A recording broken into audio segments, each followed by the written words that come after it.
In today's video, I'm going to teach you how to delete an iCloud email alias. If you've ever used an iCloud email alias to keep newsletters, signups, or side projects separate from your main inbox, there may come a time when you want to retire it.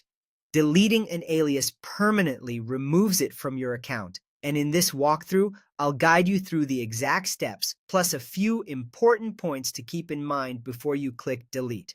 Start by opening a web browser and going to iCloud.com/mail. Sign in with your Apple ID to access iCloud Mail.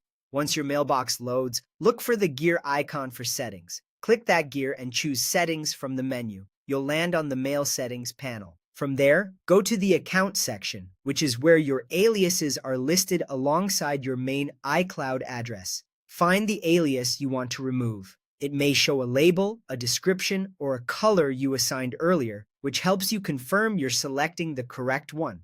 Click the alias to highlight it, then choose Delete Alias. A confirmation prompt will appear. Read it carefully, and if you're sure, click Delete to finalize. That's it. The alias is now removed from your account. A few crucial notes so there are no surprises. Deletion is permanent. Once you remove an alias, you can't turn it back on or recover it later.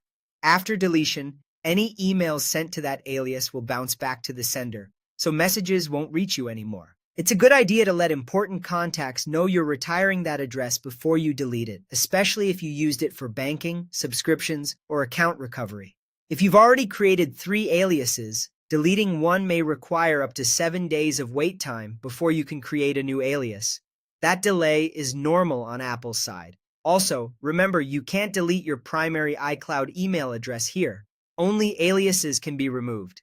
If you don't see the account section or the alias list, double-check that you're in Mail Settings and not General iCloud Settings. On smaller screens, you may need to expand the sidebar or scroll to find the right panel. And if you use rules or filters that reference the alias, review those after deleting to keep your inbox organized. With that, you've successfully cleaned up your iCloud Mail setup by removing an alias you no longer need.